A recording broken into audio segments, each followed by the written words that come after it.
Naked official ये term तो बड़ी खतरनाक है दोस्तों। इसका इस्तेमाल 2014 से चाइना में कैसे हो रहा है ये आपको बहुत ही इंटरेस्टिंग लगेगा। दोस्तों चाइना के अंदर ये रूल है कि कोई भी सीनियर ऑफिशियल्स मतलब वो लोग जो गवर्नमेंट में हैं या किसी फौज के इदारे में हैं, किसी भी सीनियर लेवल पर अपने मुल्क को सर्व कर रहे हैं, गवर्नमेंट जॉब्स कर रहे हैं।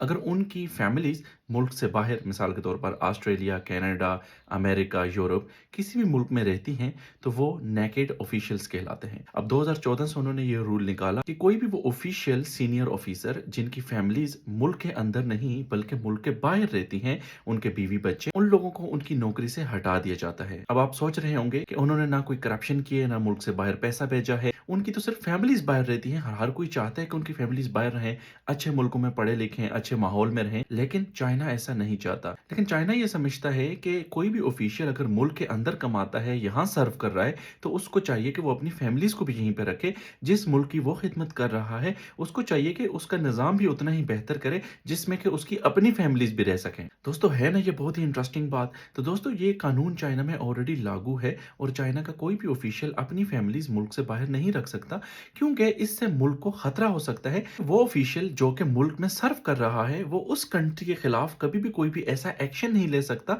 जहां पर उसके अपने बच्चे या बीवी रहती होगी। दोस्तों ये है वो असल राज जिसकी वजह से आज चाइना तरक्की कर रहा है और उनका हर एक बाशिंदा अपने मुल्क से बहुत ही ज्यादा लॉयल मतलब के वफादार है। दोस्तों अपने इर्द गिर्द आप भी देखें कि आप अपने मुल्क में ऐसे ऑफिशियल्स देखते हैं कि जिनकी फैमिलीज बाहर और वो मुल्क में काम कर रहे हो। क्या आपको लगता है कि चाइना के जैसे हमारे मुल्क में भी नेकेड ऑफिशियल्स वाला कानून लागू होना चाहिए? आप क्या कहते हैं कमेंट में जरूर बताइएगा।